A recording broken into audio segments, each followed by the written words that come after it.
Hey everyone, it's Blake, and today I'm going to be talking about how to approach a topic.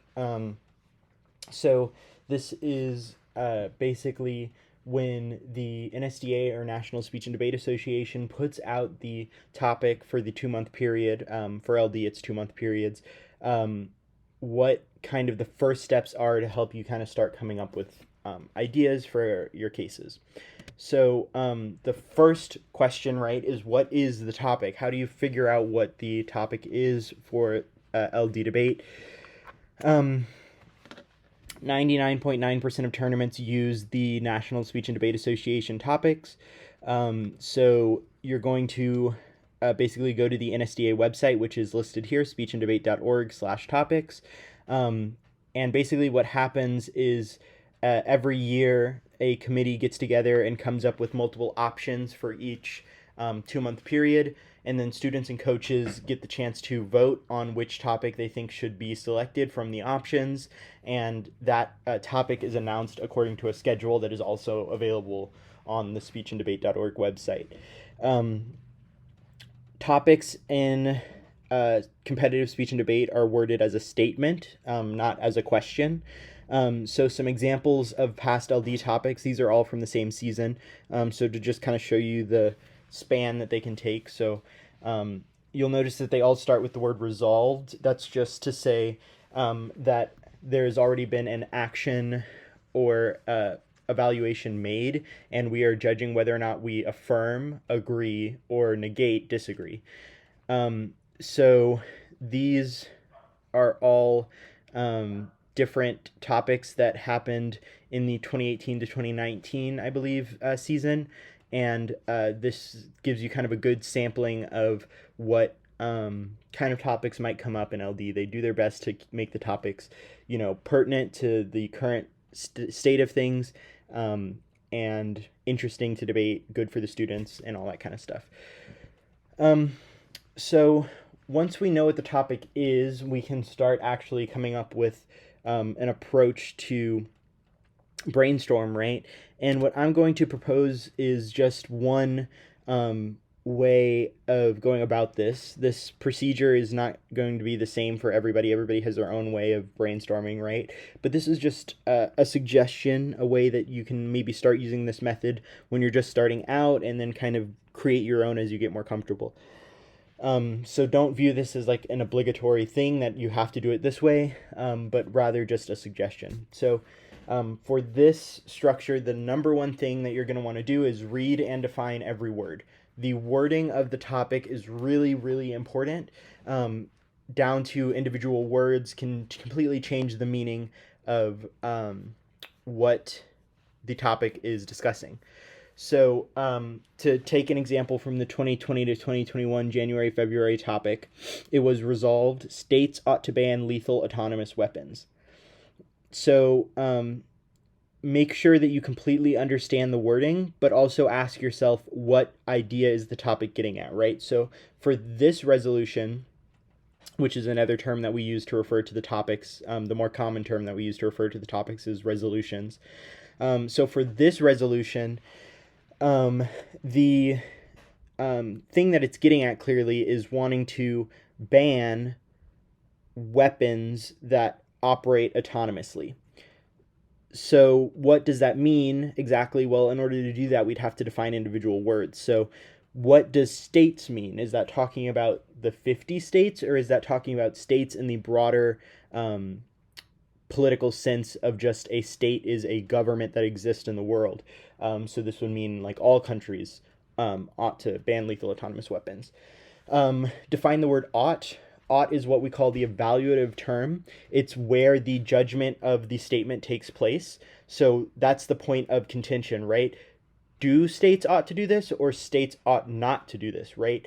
So ought is the evaluative term, which is important for deriving our framework. Check out the Constructing a Framework video for more on that. And then to whatever, but ban, right? Ban can mean a lot of different things. How do we define ban in this context? Lethal, autonomous, and weapons all have many, many meanings, but they also could mean something wholly unique when taken all together, which leads to step 2, which is researching the terms of art. So a term of art is a word or phrase that has a precise specialized meaning within a particular field or profession.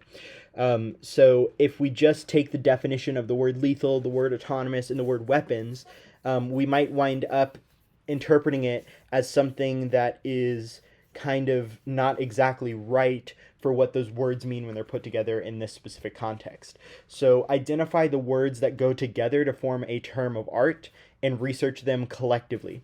This helps prevent confusion and build up basic topic knowledge, and start with sources as close to the subject of the resolution as possible. So if the resolution is about whether or not states ought to ban lethal autonomous weapons, then we should figure out what states consider to be lethal autonomous weapons. So we should try to look for government agency definitions of lethal autonomous weapons. Once we've done all our defining and stuff like that, we're going to try to read at least 5 articles on the subject. This is to lock in your basic topic knowledge, give you an idea of what the literature out there is saying, and you want to do your best to make sure that you are not just reading 5 articles in favor of the resolution or 5 against it. You want to try to split it up as evenly as possible. And you're just going to read these articles without any bias or preference for what kind of what kind of brainstorming you're going to do. You're just reading this to build up your background knowledge.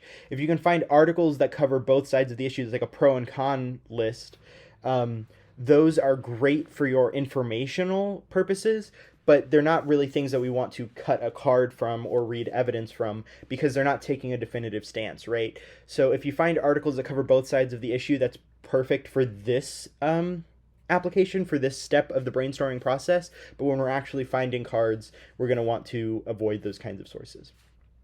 So read at least 5 articles, if not more, to make sure that you have a foundational understanding of the topic. Now you're going to brainstorm the pros and cons of the resolution. This is the starting point of putting together your case.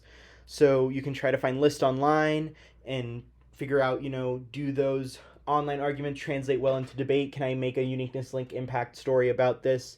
You're going to keep in mind what you think you'll be able to research. So in finding those 5 articles to read in step 3, you should get a little bit of a sense of what the evidence out there is saying. So you shouldn't pick an idea that you didn't see mentioned in any of the 5 articles, because it might be a little bit challenging to find evidence for that. And come up with more ideas than you need in case you decide that you don't like one mid-research. It's not uncommon for me to think, this is really clearly like an economy neg argument on this topic, and then you start researching it and you're just like, what, this isn't very persuasive actually, and so you want to switch to something else. So come up with more than the minimum number of ideas you need to write a case. Once you've come up with those ideas, we're going to turn them into an outline for an AF and neg case. So this is deciding what claims need to be in each contention, what the impacts of those arguments, the terminal impacts of the arguments, like the contention areas of focus actually are, and find a grouping of arguments with impacts that work well under a single framework. So basically looking at all the ideas you have, say, okay, well, the econ scenario would probably link to extinction, and so would the pandemic scenario. So maybe I can make a util AF using those 2, and then you select those as your contention, and then you outline what would the uniqueness have to say for each contention, what would the link have to say for each contention, and so on and so forth. Now, don't write out verbatim what you want the evidence to say, but rather just the general aspect of what it needs to reflect, because if you're searching with the tag pre-written in your mind, you're going to have a very hard time finding evidence that satisfies that. Instead, what you're going to want to do is research more general terms and come up with the tagline after you get it. Just make sure they're in the direction that you want based on your outline. Which leads me to step 6, researching and cutting cards. Don't research based on the taglines you have in mind. Find the evidence and come up with the tagline after. There are Google shortcuts that are really, really helpful for researching. So if you put a series of words in quotes, it'll only show you results that include those words in that order. So for instance, lethal autonomous weapons, if you were to put that in quote, you would only find articles that say lethal autonomous weapons together in that order. If you put the word "and" in all caps between two words or two sets of phrases in quotes, or one word and one set of phrases, or anything like that, the capital "and" means that they will only show you articles that have both of those things. So you may have noticed that when you're Googling and you search like with lowercase and you search like cats and dogs, you'll find some articles that are just about cats and some articles that are just about dogs. But if you put the "and" in all caps, then the articles that come up will only be ones that mention both cats and dogs in a single article. And lastly, if you put a minus or a dash before a word, it'll exclude any results that have that word in it. So for instance, if you want to exclude things that mention the economy because you're focusing on a structural violence case or something like that, you can filter out evidence that way. I will say that the exclusion parameter is the one that is used least often, because generally you want to try to include more evidence rather than kick evidence out. But it's still a useful one to have in your back pocket just for that one or two scenarios where it does come up. And this last point is kind of a reiteration of what was said earlier. Use sources that take a definitive stance. Don't cut cards from, top 5 reasons to ban lethal, top 5 reasons to and to not ban lethal autonomous weapons, right? Because then it's very easy to just say, this article is not taking a stance, you're misrepresenting what the author is saying, blah, blah, blah. So pick sources that take definitive stances.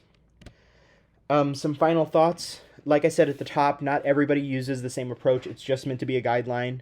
The more you read, the better your arguments will be. So the more you read about the topic, the better your understanding will be, the more nuanced arguments you can come up with. Try to avoid the most obvious argument on the subject. If you have to, that's absolutely okay to make that argument.